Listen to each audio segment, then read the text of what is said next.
On tonight's broadcast, we continue in our epic story of Dragon's Treasure, located in our own homebrew world of Azria. I am your host, Mason, and I am joined tonight by my players, John, Rose, and Ray. Brian should be joining us a little bit later. He is presently delayed. But without further ado, welcome to A Dragon's Treasure.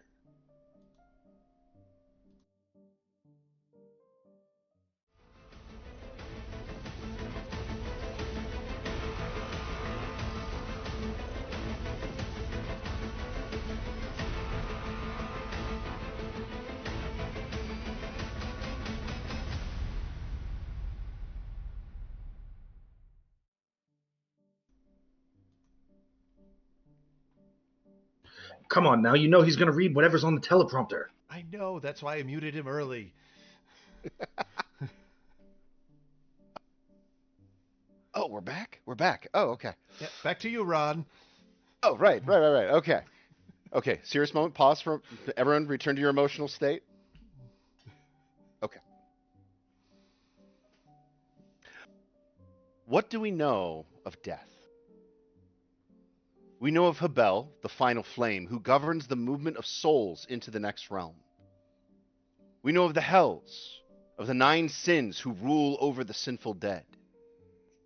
Of the heavenly hosts, we know at times mortals join their ranks. The demons of the abyss, born from the corpse of the dead god Sigon, feed upon mortal souls, yet some mortals themselves become demons. Or so they say. And of course, the gods themselves welcome their faithful into their respective realms. But truthfully, the study of death, what we call thanatology in the academic world, for all we know, I believe to be but shadows of things we cannot yet see from this side of our mortal coil. Which begs the question, for those who return, what in truth is carried back? High Cleric Polaris of Hebel, Numa Sect, on the merits of resurrection. Through illusions and a terrifying box that defiled Tharros, you all were able to make your way through the Forge district of Demiurge. You were able to find the crack that the dwarven thieves had made and followed it into a seemingly empty lava tube. Unfortunately, this was in fact one of the various passages of Lekate, the primordial god of earth that he used to traverse between the material and elemental planes. And so you ran. For what else was there for you to do? But while Einar was able to find a hole to hide in, Sienna managing to find an opening she could escape the entire lava tube through, both Caspian and Tharros were unable to escape the crystal worm and were crushed beneath his form. Sienna. The light and heat from Lekate has vanished all so suddenly that the darkness feels smothering. You are alone, save for Quinn, who through your connection you know sits nearby. You know where Caspian and Tharros were standing in the tunnel. And there is no way that with that burst of speed that the crystal worm had, there's no way that they were not caught. You have no idea as to what's become of Einar, though you do recall seeing him dive into a hole further back up the passage. Yet, for now, you are alone in the dark, perhaps miles beneath the surface. What do you do? Try to find a way back to the surface. This is like, I mean, not one of the worst fears, but I mean, if this tunnels were any smaller, it'd be pretty up there. Miles below the surface, there's a god that's gonna kill me if I get caught, and then all my friends are dead. So, there's that. From what you can see from where you are, you have dove into this crevasse. I imagine that you full on like full out threw yourself through this hole. You're able to stand up. You're able to kind of look around for a moment. You borrow Quinn's senses once again. You're able to see that you are in a tunnel, that there's a passage that continues to lead downward, in fact. And through Quinn's eyes, you're able to see that there are footprints. You very well have come upon, quite possibly, the very passage that these dwarves had used to escape that tunnel. But you do not see any other passages short of returning into the lava tube that you had just come from, and whatever else may be there. I'm gonna have to take my chances going down the footprint path, I think, then. If it's between that and the crystal worm, I'm gonna choose the dwarfs. All right. With Quinn on your shoulder, you turn and you continue to walk down the path. Following it, it's seemingly wider here, a little bit more, not stone cut or anything like that. It doesn't look like it's an unnatural cavern, but it looks to be a very, very natural passage that widens out, getting at its widest roughly 10 feet wide, 10, 15 feet wide in some spots. You continue walking down this path, and the cold begins to settle more and more onto you. You hear nothing but your own footsteps, your own breathing. You feel the warmth of Quinn's body against your neck and your shoulder. And then you hear something clicking. Clicking of wood against stone. Coming from behind you. And then you start to hear, it sounds like footsteps. Not hurried, not rushed, but footsteps. Click. Footsteps. Click. Do you look back? No. That's how they What do die you in horror do? movies. Absolutely not. I keep going. You continue a little bit more brisk pace. Nevertheless, you still continue. You hear these footsteps, this footstep click, footstep click. And though the pace does not seem to change, it sounds like it's getting closer and closer and closer till you feel like not but 10 feet behind you, you are hearing these footsteps, the step, click, step, click.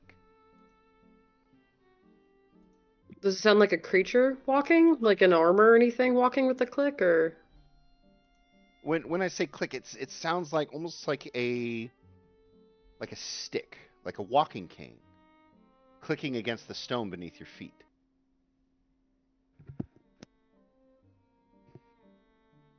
I think I'm gonna try to hide then in the dark. I would put my hood on, my elven cloak on, and try to see if I can get a sneak attack on them without them noticing me, whoever it is.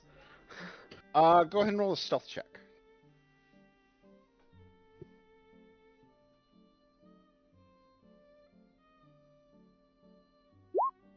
17. Okay.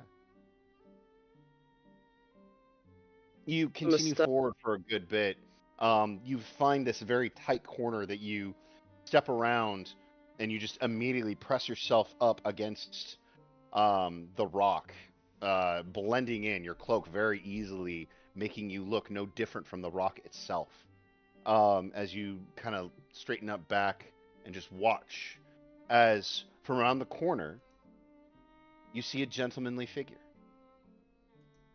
In fact, a familiar gentlemanly figure, one whom you had seen not too all that long ago, who had actually walked you through the Forge District when you were being surrounded by guards. As you see this figure walk around the corner and walk past you, and then pause for a moment. Looks back and forth. And then turns and looks directly at you. I'm gonna step out, obviously you can see. Why are you following me? My apologies, witch child. If mine presence has disturbed you, it is not my intent to make you feel uncomfortable. In fact, it is not my intent to be seen, which is why it is rather surprising you are able to perceive me.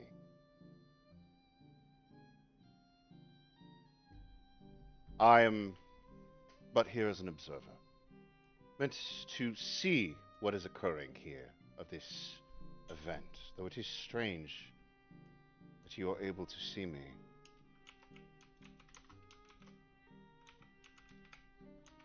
I mean, you're not invisible. I can see most people. You're not. I mean, you're just kind of walking around here. True. But it is a different sort of concealment that I usually use. Most are not able to perceive me. Most are not able to be aware of me unless I permit them to. Which makes this strange. This is a talent not even your grandmother had.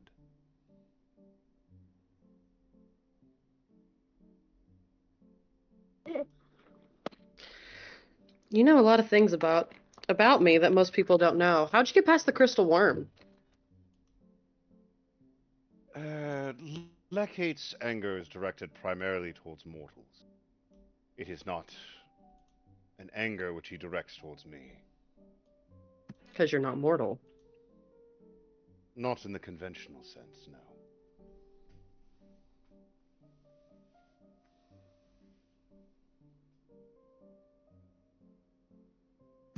Would it make you feel better if I pretended I didn't notice you were there the entire time you've been following me for the last couple hours? I am not so prideful as to refuse the attention of a lady. Perhaps you wish to walk with me for a time. I believe your companions, we should be able to find them further up in the tunnel. My companions are dead. They got squished by, you know. Yes, but Lecate is a cruel, vindictive god. He would not let someone off so easily as merely killing them. Well, killing them once. He offers his elbow to you. I'll take it again. After you. And you walk forward, and you're not sure how. Your pace does not change, but it goes very, very quickly. You feel like the tunnel is zooming past you, zooming around you, as you very rapidly make your way downwards, and into what is an opening, a small. I want to say it opens up, but it's almost like a bubble. Is what the space feels like. Probably about 20 feet round. It's a curved, almost like very spherical in shape. And sure enough, you do see Caspian and Saren Caspian. If I don't say Captain, it feels weird. You see Caspian and you see Tharros' bodies at the bottom of this bubble. They are beaten. They are bruised. There are chunks of crystal sticking out of them. Tharros' leg is twisted in the wrong direction. Saren's arm seems to be barely hanging on to his entire body. They are there at the bottom of this bubble, and in each of them you see a chunk of crystal jutting out of their chest.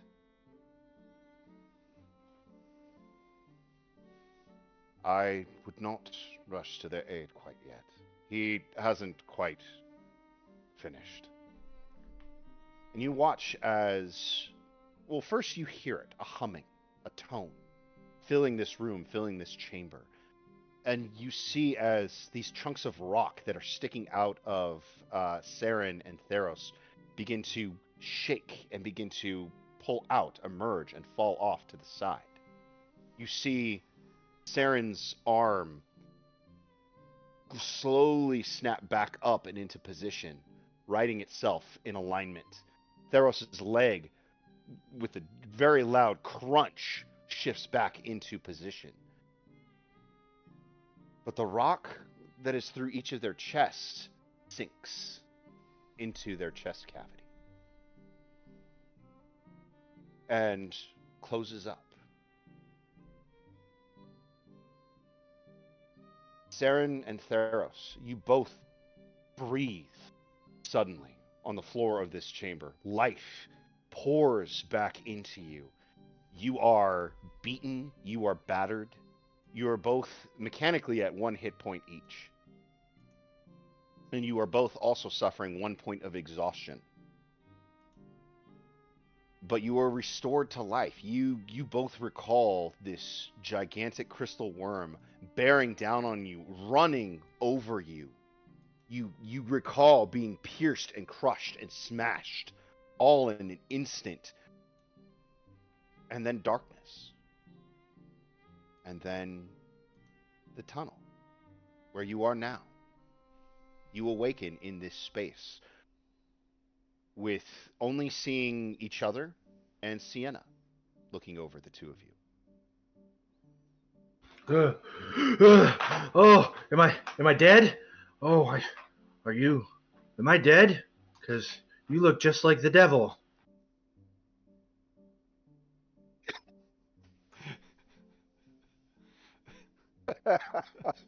Wow.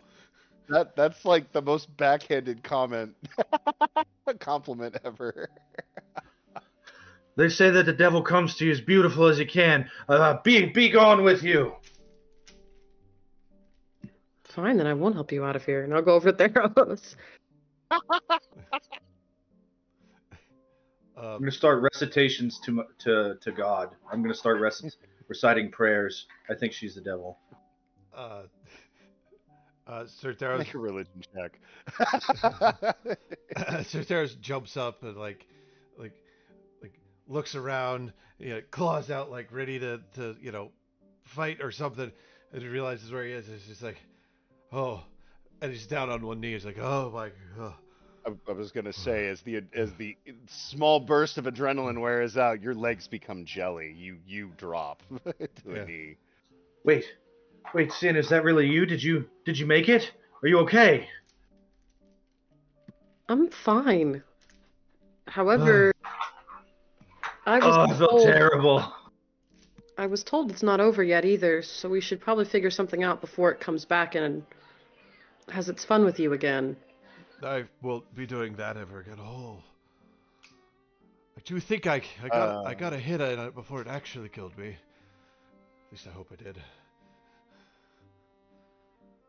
Sienna, you and you alone hear this. You should be fine for now. It looks like it's already mocked them. It'll come back for them some other time, but it's already taken what it wants from them. Or can't you hear? The vibration hasn't stopped. And for Tharros and Caspian, you both hear a tone constantly.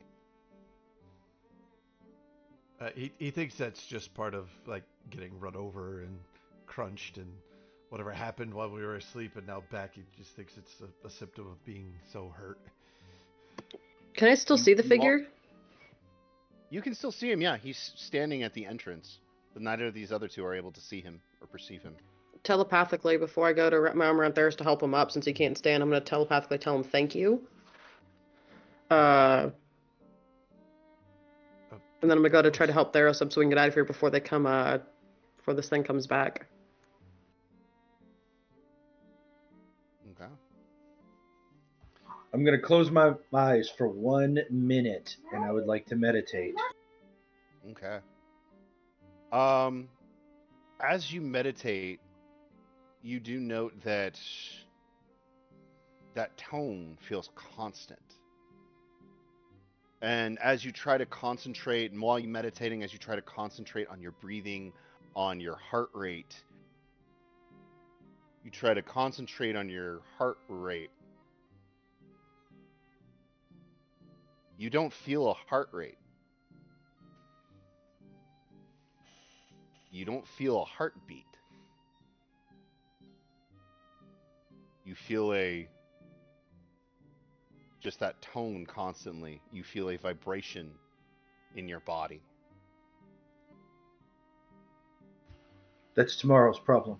For both Caspian and for Tharros, remember on that part of your character sheet I told you to write Fable? Mm-hmm.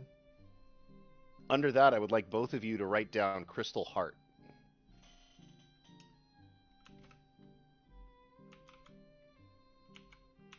Got it. While I meditate for a minute, I want to use my feet metabolic control that says that once a day I can take a short rest in 1 minute. by spending my psionic dice. Okay. Because I can't walk around at 1 hit point. I don't have. I'm not that tough. Constitution's a dumb stat and everything. Not on this guy. No way. Not on this guy. Okay.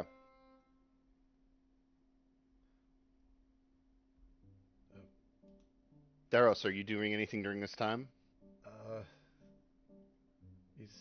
He has healing potions, but he doesn't really completely want to burn them outside of combat. I'm gonna cast Cure Wounds at 2nd level on Tharros. Okay. There you go.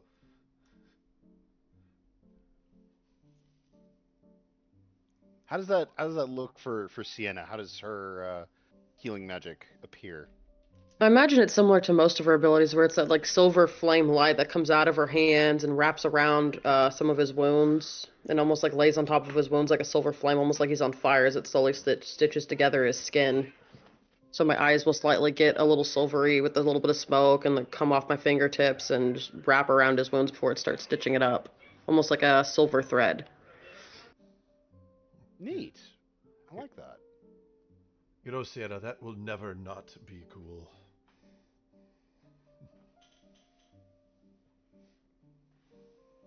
Thanks. We should really get out of here, though. This place creeps me out. Agreed. I don't feel like getting run over again. I would like to not watch that a second time. No. Has anybody seen Einar? He escaped before I did. He went down a passageway, I think, and I haven't seen him since. But I mean, he was the first one to get out, I think. Well, hopefully he'll just find his way towards an exit, and we'll catch up with him later, I hope. We just gotta find the closest food source, and I think we'd be able to find him pretty easily. Agreed. The gentleman speaks once again to you, Sienna, and says, "Your sea serpent friend is quite well, though he may be away for a bit of time. Lacate seems to have taken an interest in him."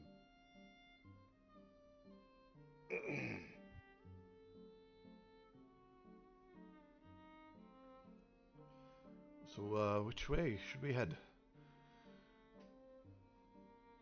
Back the way we came, or further in? Try further in. Forward, I would assume. Which way? Captain, you kind of coughed that first word. Sorry. Forward, I would assume. Let's not waste any chances we have. I see a pathway and footprints and... Well, no, that hasn't happened yet. But yes, footprints. Yes, footprints. In a short bit, you do find a path, and there does appear to be footprints that continue on downwards. Can I have someone make a survival check?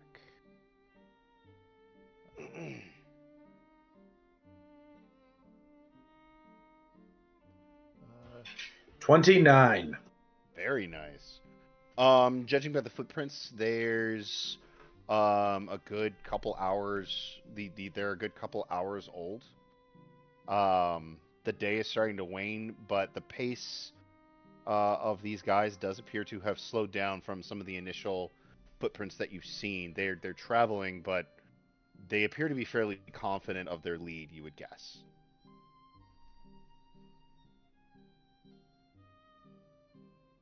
You are on the right track.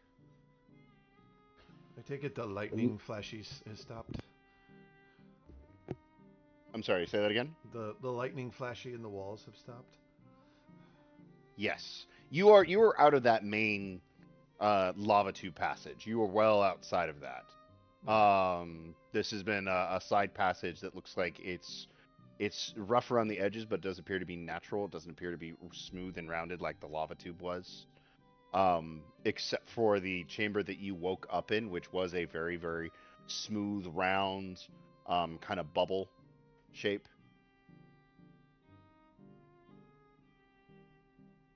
But otherwise, if you guys wish, yes, you can continue. You can continue onwards.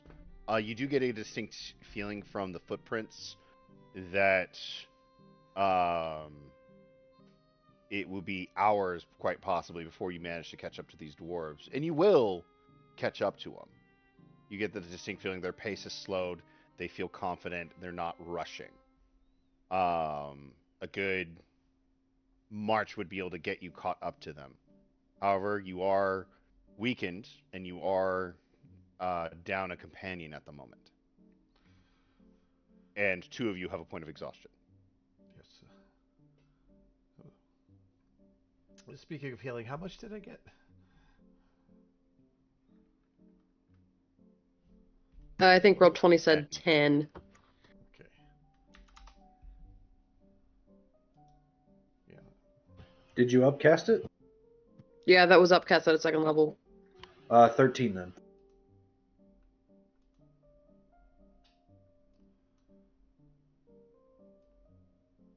Okay. Cool. Regardless, how do you wish to proceed? Do you 2 need to stop for a moment before we continue? I'm fine. I would appreciate a resting point, but I would like to put some... You guys don't look fine. I don't... You guys had a giant crystal through your chest not even an hour ago. Crystal? Not my first time. And he just points at his eye. Yeah, I was gonna say, I feel like that's a normal average Tuesday for you, Saren, but Tharros is new to the whole being impaled by living crystal, because it moved. So it was through your chest cavity, pretty fearsome.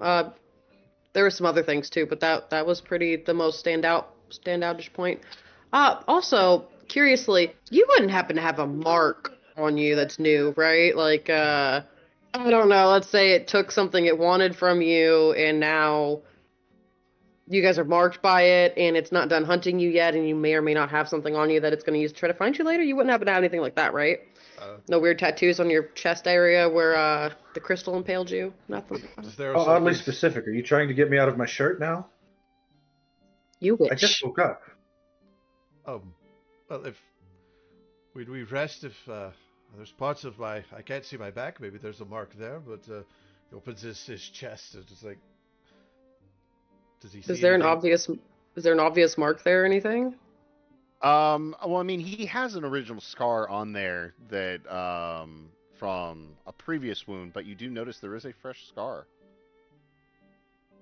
All the other cuts and things all over his body seem to have healed, from what you can see, perfectly fine. But there is a distinct scar over his chest cavity, and you do recall that while the other crystal chunks vibrated out of his body, the ones that were over both of their chests seemed to go inwards.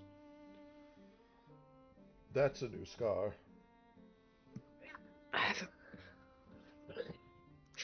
So, this is going to sound weird, but when the other crystals left, they all went out like they were no longer impaling you. The one kind of sunk in, like it's almost still in there.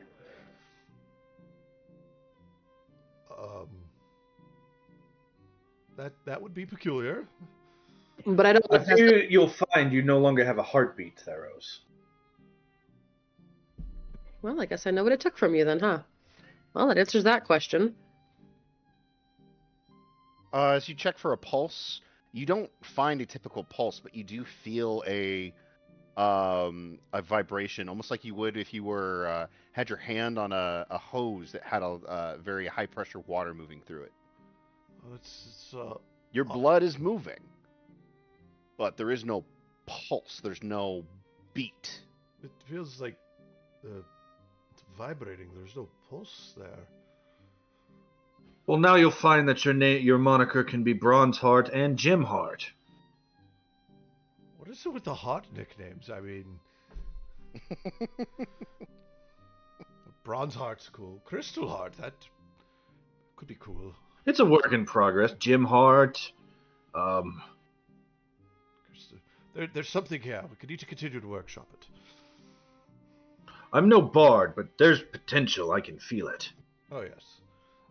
Also, he's gonna come back to try to hunt you again because you're now prey on the move that he's gonna come back and hunt because he's not finished. So there's that. That's fine, I'll kill him. Because that worked so well the first time. I wasn't trying to kill him the first time, I was trying to save you, and I succeeded. You don't have a giant rock in your chest. He's not Thanks. wrong. I did assist, but I will say, Captain, if you do fight him and I'm not there, the top right little mouth hingy piece, I do believe I hit that with the axe, so look for a scar if you wouldn't mind, because I don't plan on fighting a god anytime soon. Well, I think when I do fight him that you will be there, Tharros. I think it's something we're going to have to do together. I think that you and I, by whatever strands of fate, have a new path that we're going to have to set on. And we are stronger facing whatever it is together than we are apart. Agreed. Either way, you now know where to look to see if I actually hit the thing. Sorry for getting you guys killed. As Sienna, long you- as you you probably survive, I forgive you. as long as you and Einar survived, I feel I've done my job. Sienna, you probably would have seen this, and Tharros maybe hasn't noticed it yet, but on Tharros' axe, there's like the lower portion on one of the blades has been bent and curled up. For a +1 I'm not- grade I'm Most not action. gonna likely tell- from a downward swing. I'm not gonna tell him. I don't want to kill his vibe right now. He's doing pretty good. I don't want to ruin that for him and take the wind out from underneath him with that. Yeah, right now, Saren, I'm trying to make light of the situation because there's a lot to be scared of, but being scared's not going to fix it. So I'm trying to keep the mood high. Right. So let's follow these footsteps for for a while longer. Get some distance between the normal pathway, and maybe find a place to take a short rest of some kind. Do you want to take a short or a long? It all depends on how far behind we think our quarry we are. I don't want to give them too much headway, because they might meet their contacts and sell or offload the item we're trying to rehouse, return to the proper owner. On a completely unrelated note, Sienna, how much do you weigh? You don't ask questions like that of a lady, sir. Okay, Tharros, how much do you weigh? 500 pounds.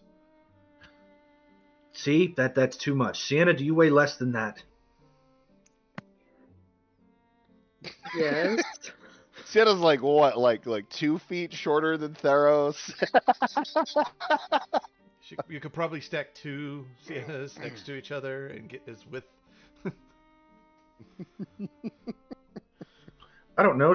Her heart could be made out of lead. It's dense. If you all give me about, say, 10 minutes, I could put together something and we'll be able to catch our quarry very quickly. What do you have in mind? 1 second, where to go? And what does it have to do with how much I weigh?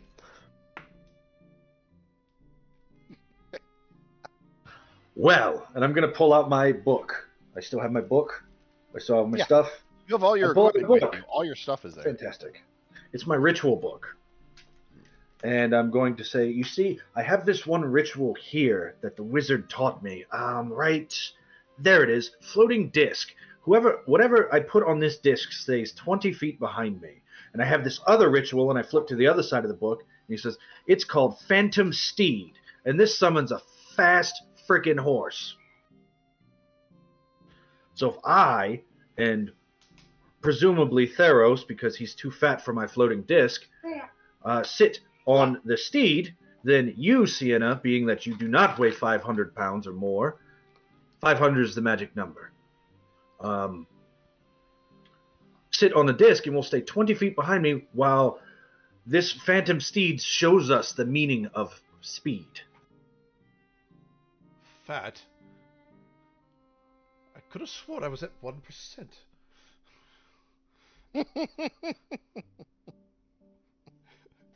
I just mean large. Muscle's denser than fat, everyone knows it.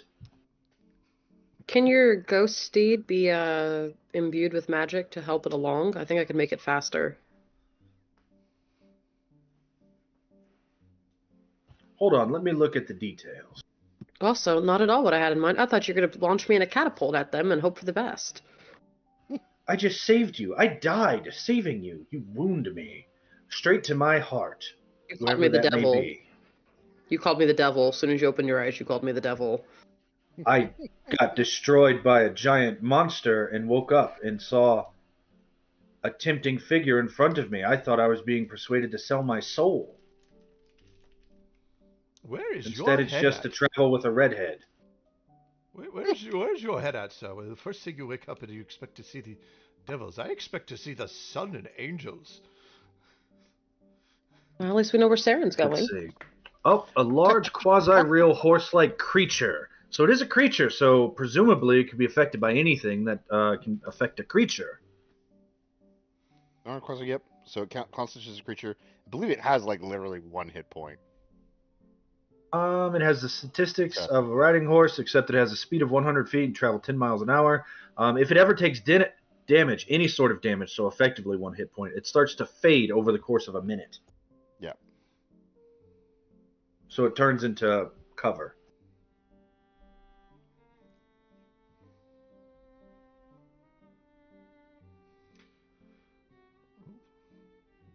I do believe that sounds like a good plan. But if I combine that ritual with... I'm only a novice when it comes to this stuff. Really, when I was deployed, I didn't have anything else to do, and all the chessboards were taken. They stopped playing with me, so I had to do something to pass the time. So I learned rituals, but let's see. Stays right above the ground. See, up to 500 pounds. Tharros, sorry, man. This is up to 500. I'm exactly 500. Word, now you have a giant rock in your chest. True. It's now about like 520. It's a heavy duty rock. I feel top heavy. Like you weren't. I've seen your artwork. Yeah. He's got some muscles. It'll actually save you from getting blisters on your feet, too, because you'll get to ride like a princess the entire time.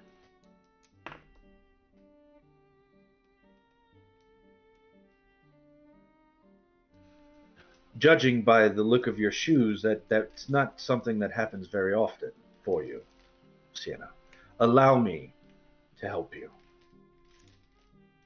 And what's it going to cost me? Nothing. Why would I cost you? I'm trying to help you. Do you charge people for your help?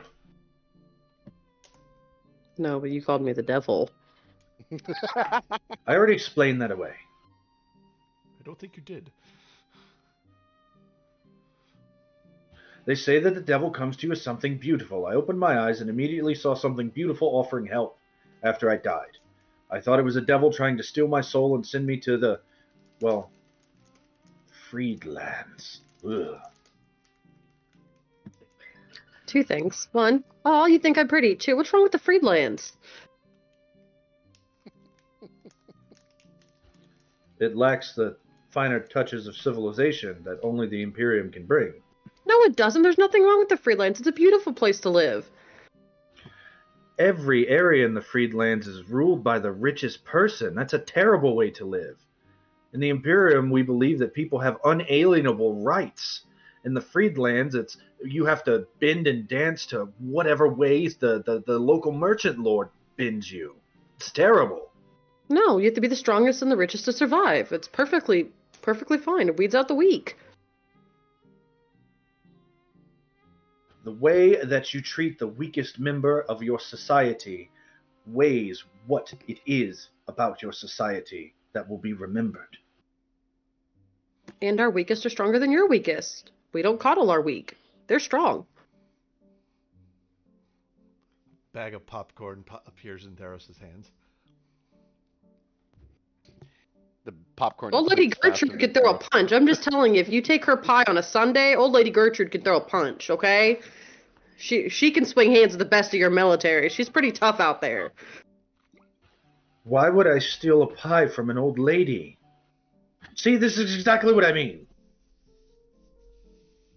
Who's going around stealing old ladies' pies on Sundays? Apparently nobody. Granny got fists.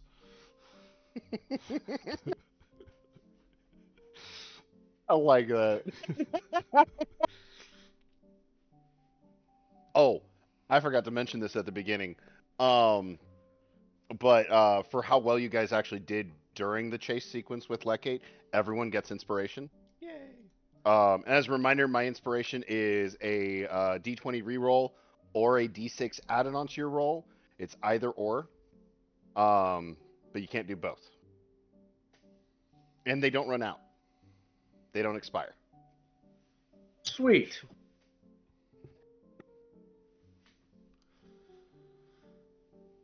Carry on.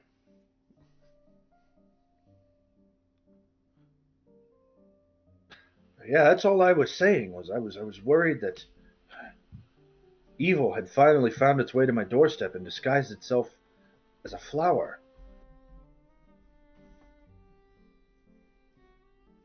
See, if I would have woken up and seen Einar, I'd have no doubt that I was alive. Who would ever dream of that?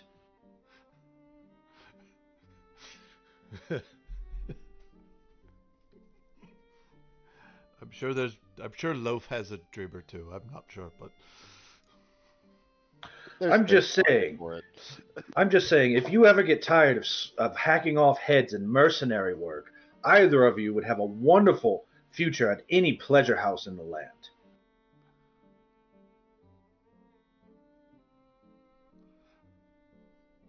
you do realize I'm next to lead my people.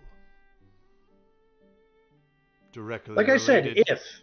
Directly related to the ruler of T'Pol. I was just saying if. It was meant as a compliment. Didn't sound like one. I really wish it left the rock in your brain instead of the rock in your heart, because you could have really used that. I do believe...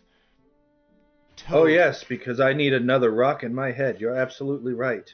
How ableist of you. It must be nice to look at things with two eyes of your own. Okay, children, I will turn this caravan around. I have work to do. Argue with him. No, And he's I'm going to pleasant. start ritually casting my two rituals. I don't want to argue with him. He's pleasant.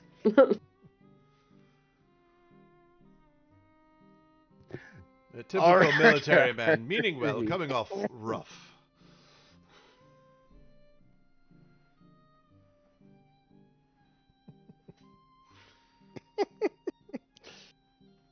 Right. So, while Saren begins to do his ritual casting for all of that, that's gonna be a chunk of it's about 10 minutes.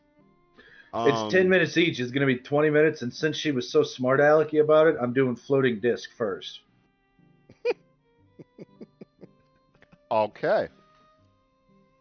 So you guys are doing that ritual casting stuff. Tharros, are you doing anything during this time? Not much I can do. About 7 minutes in, you hear a "oh" as he finally looks at his axe.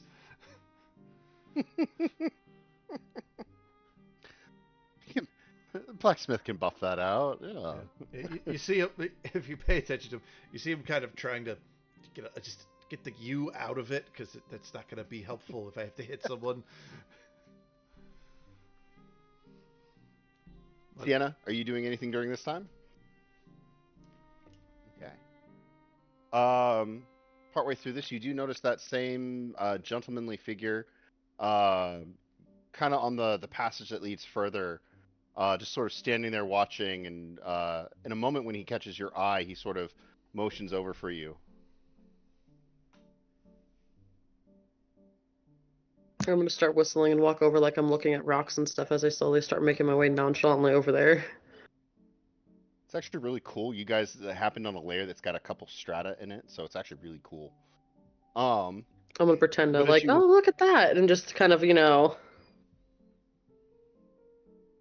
a line. Oh, hey, let's see where this goes. Okay. But you make your way over to him. He looks back at your companions and looks to you.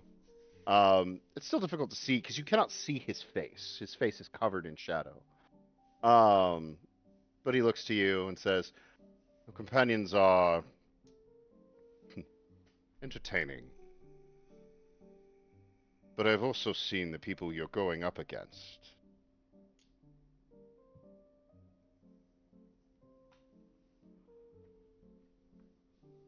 They are desperate men. Desperate men are dangerous men." He reaches into his jacket and pulls out a solid black rock. When I say solid black, I mean there is no light that reflects off of this. You can only even see its shape just by its own silhouette. And he holds that out to you.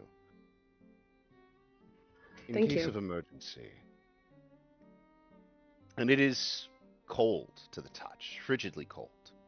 But it is solid, and you get a sense that you could stab this thing with a sword and it wouldn't break. But if you gripped it with intent, that you could probably shatter this effortlessly. It's a weird sort of sensation. As he hands it to you, he says, sorry, hold on, collecting my thoughts. As he hands it to you, he says, "Desperate men are sometimes very dangerous and will do insane things. Truthfully, I think it wiser for you and yours to rest. But if your intent is to pursue them even still, as you are, then should you need my services, crush this stone, and I will come."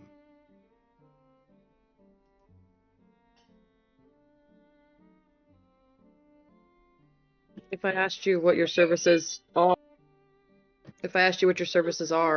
would you answer me truthfully about that?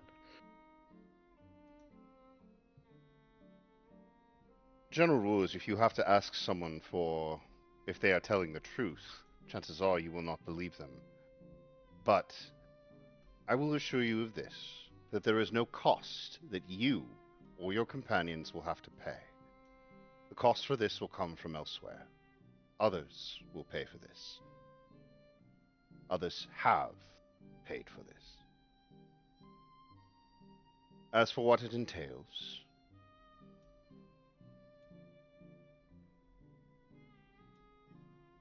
I will destroy your opposition for you.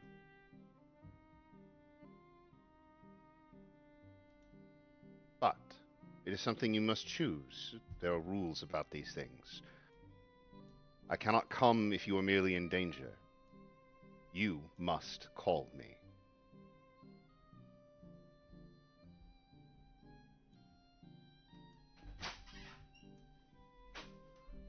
And what do I call you? Names are a powerful and dangerous thing for my business. So I will not be telling you what my name is, but you may call me Cain, he says as he holds up his walking stick. Monikers are delightful things. Well, thank you, Kane, for your assistance. I look forward to the conclusion of this story. It has been most entertaining. And he continues on downwards down the path, pauses for a moment, thinks, and then continues on.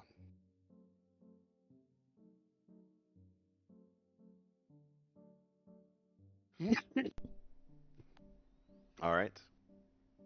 Time passes, and your phantom steed is summoned. Your disc is summoned. If there are anything else that you guys wish to accomplish during that time of ritual summoning, you may, but you now have a very quick means to traverse and to catch up to these dwarves. Just so I'm on the correct page, what is everyone's present health? Saren's at full. 14. Saren's back at full? 14. Yeah, I did the short rest. Okay, Tharros is at 13? 14. 14? Okay. Sienna? I'm at full health, which is 50. Okay. Einar, we'll say he's at full health for right now. And then Caspian and Tharros are at 1 point of exhaustion. Okay. So you have your Phantom Steed, you have your disc. You guys pursue.